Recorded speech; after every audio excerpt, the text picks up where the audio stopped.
তারেক রহমান। বক্তব্য রাখবেন জনাব তারেক রহমান। ধন্যবাদ। বিসমিল্লাহির রহমানির রহিম।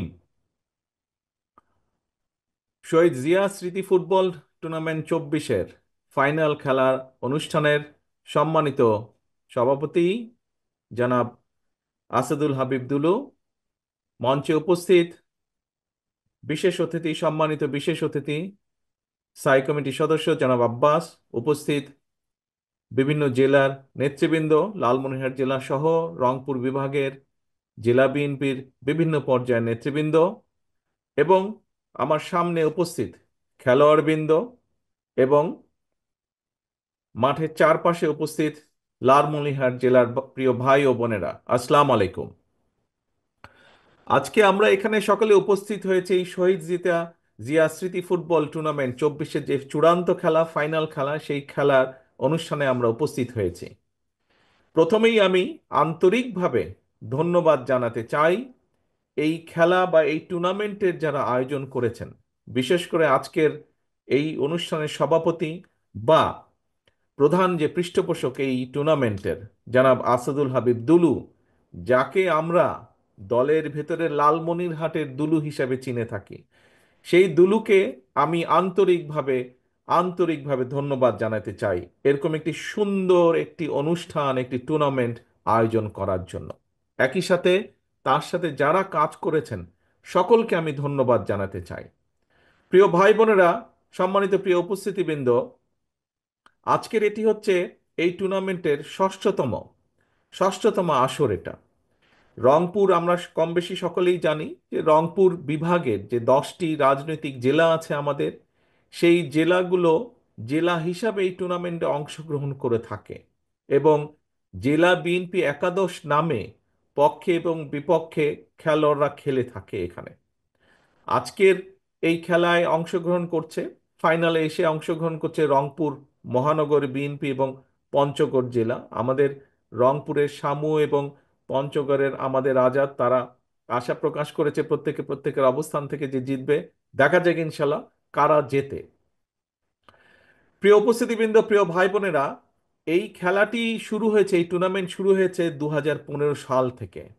আমরা সকলেই জানি 2015 সাল ছিল এমন একটি সময়, যেই সময় বাংলাদেশ জাতীয়তাবাদী দল, বিএনপি, বিএনপির সকল নেতাকর্মী সমগ্র দেশের মানুষকে সাথে নিয়ে, গণতান্ত্রিক আমি মানুষকে সাথে নিয়ে এই কয় মাস আগে যে পলাতক স্বৈরাচার, সেই স্বৈরাচারের বিরুদ্ধে আন্দোলনরত ছিল। সকল মতভেদাভেদ ভুলে আমরা সেই আন্দোলনকে এগিয়ে নিয়ে যাচ্ছিলাম, কিন্তু তার পাশাপাশি একই সাথে এই শহীদ জিয়া স্মৃতি ফুটবল টুর্নামেন্টও চলমান ছিল। বিএনপির নেতাকর্মীরা যেরকম সকল বাধা বিপত্তিকে উপেক্ষা করে আন্দোলনকে এগিয়ে নিয়ে যাচ্ছিলেন, ঠিক একইভাবে এই স্মৃতি ফুটবল টুর্নামেন্টের আয়োজক বৃন্দ যারা, এটার প্রধান পৃষ্ঠপোষক আসাদুল হাবিব দুলু, তার নেতৃত্বে এই টুর্নামেন্টকেও সকল ভেদাভেদ ভুলে, সকল বাধা বিপত্তি, স্বৈরাচারের সকল বাধা বিপত্তিকে উপেক্ষা করেও এই টুর্নামেন্টকে চলমান রেখেছে।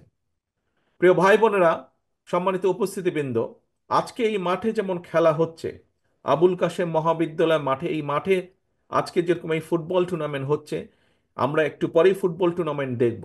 কিন্তু টুর্নামেন্ট শুরু হওয়ার আগে আমরা আরেকটি ইভেন্ট দেখেছি, কিন্তু সেটি হচ্ছে জল তরঙ্গ সাংস্কৃতিক যে গোষ্ঠী, তাদের সাংস্কৃতিক কর্মীদের মাধ্যমে বা কর্মীদের দ্বারা আমরা সুন্দর একটি সংক্ষিপ্ত সাংস্কৃতিক অনুষ্ঠান দেখলাম। আজ এখানে বিশেষ অতিথি আব্বাস সাহেব, উনি বলেছেন যে এটি খেলার অনুষ্ঠান, আমরা রাজনৈতিক বক্তব্য রাখবো না। আমিও রাজনৈতিক বক্তব্য রাখতে চাইছি না, কিন্তু একটি কথা আমি আপনাদের সামনে আজকে তুলে ধরতে চাই। আমরা স্বৈরাচার মুক্ত করেছি দেশের মানুষ স্বৈরাচারকে বিদায় করেছে এই দেশ থেকে। এখন সামনের দিনে হচ্ছে দেশ গড়ার পালা। প্রিয় ভাই বোনেরা, বাংলাদেশে প্রায় 18-20 কোটি মানুষ। আমাদের দেশে বহু বহু মেধাবী ডাক্তার আছেন, বহু মেধাবী ইঞ্জিনিয়ার আছেন, বহু মেধাবী অন্যান্য পেশার মানুষজন আছেন।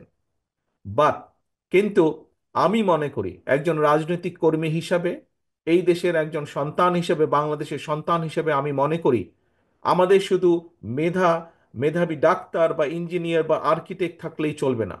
আগামী দিনে আমাদেরকে অবশ্যই মেধাবী অর্থাৎ প্রফেশনাল খেলোয়াড় তৈরি করতে হবে, যা তৈরি করতে হবে আমাদের ভবিষ্যৎ প্রজন্ম তাদের ভেতর থেকে।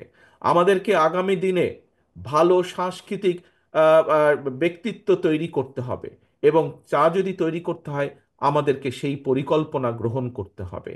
ইনশাল্লাহ, আল্লাহর রহমতে বাংলাদেশ জাতীয়তাবাদী দল সরকার গঠনে সক্ষম হলে অবশ্যই আপনাদের এখানে অনেকেই আছেন যাদের মনে আছে যে শহীদ জিয়ার সময় নতুন কুড়ি নামে একটি অনুষ্ঠান চালু ছিল। একটি অনুষ্ঠান হতো নতুন কুড়ি নামে। সেই নতুন কুড়ি অনুষ্ঠানের লক্ষ্য ছিল যে বাংলাদেশের যারা ভবিষ্যৎ প্রজন্ম তাদের ভেতর থেকে ভালো খেলোয়াড় হোক, ভালো সাংস্কৃতিক কর্মী হোক, ভালো বক্তা হোক, আহ, ভালো আর্টিস্ট হোক, এই প্রতিভাবান মানুষগুলোকে বের করে নিয়ে আসা। আগামী দিনে আমাদের লক্ষ্য থাকবে, উদ্দেশ্য থাকবে, আমাদের পরিকল্পনা থাকবে। যে পরিকল্পনা আমরা নিয়েছি, এই দেশের মাটি থেকে, এই দেশের সন্তানদের ভেতর থেকে আমরা ভালো খেলোয়াড় বের করে নিয়ে আসব। যে সকল খেলা, প্রায় 10-12টি খেলা, যেই খেলাগুলো বাংলাদেশের মাটিতে বাংলাদেশের মানুষের কাছে জনপ্রিয়, একই সাথে যেই খেলাগুলো আন্তর্জাতিক পর্যায়েও জনপ্রিয়, এরকম 8-10টি খেলাকে আমরা বাছাই করব, এবং বাছাই করার মাধ্যমে এই দেশের মানুষের ভেতর থেকে, দেশের সন্তানদের ভেতর থেকে আমরা বের করে নিয়ে আসার চেষ্টা করব কারা সেই খেলাগুলোতে ভালো করতে পারবে। তাদেরকে আমরা সরকারের পক্ষ থেকে ট্রেনিং দিব, তাদেরকে আমরা জাতীয় এবং আন্তর্জাতিক মানের করে গড়ে তোলার চেষ্টা করব, যাতে স্পোর্টসের যে আন্তর্জাতিক ইভেন্টগুলো আছে সেই ইভেন্টগুলোতে যাতে আমরা দেশের জন্য সম্মান বয়ে আনতে পারি। পরিকল্পনা নিয়ে আমরা ধীরে ধীরে দেশের জন্য ভালো খেলোয়াড় গড়ে তুলব। আমাদের সমাজে একটি কথা এখানে উল্লেখ করতে চাই, আমাদের সমাজে মোটামুটিভাবে একটি ধারণা আছে যে পড়ালেখা করতে হবে, পড়ালেখার পাশাপাশি ভালো ইঞ্জিনিয়ার হতে হবে, ডাক্তার হতে হবে। আমাদের সামাজিক গঠনটাই এরকম, সমাজের সামাজিক গঠনটা। কিন্তু ব্যক্তিগতভাবে আমি মনে করি যে একজন মানুষকে, যার মধ্যে খেলোয়াড় হিসেবে মেধা আছে, তাকে যদি আমরা সঠিকভাবে গড়ে তুলতে পারি, সে যদি একজন প্রফেশনাল খেলোয়াড় হতে পারে, তাহলে সেই পেশার মাধ্যমেও সে তার পরিবারকে সাপোর্ট করতে সক্ষম হবে।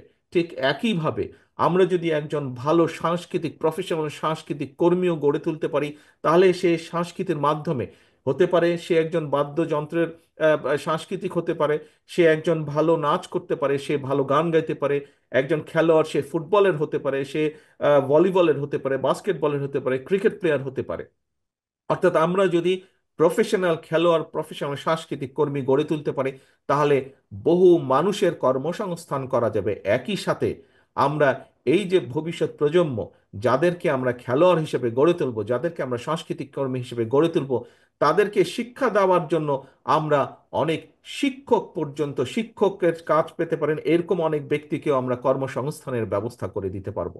কাজেই আসুন, আজকে শুধু ডাক্তার ইঞ্জিনিয়ার আমরা গড়ে তুলব, মেধাবী ডাক্তার ইঞ্জিনিয়ার আর্কিটেক্ট গড়ে তুলব, পাশাপাশি আমরা আগামী দিনের জন্য আমাদের দেশের মানুষের ভিতর থেকে, ভবিষ্যৎ প্রজন্মের ভিতর থেকে যাতে আমরা প্রফেশনাল খেলোয়াড়, প্রফেশনাল সাংস্কৃতিক কর্মীও গড়ে তুলতে পারি, সেই লক্ষ্যে যাতে আমরা সফল হতে পারি, সেই প্রত্যাশা আমি আপনাদের সকলকে সাথে নিয়ে সেই প্রত্যাশা রাখতে চাই।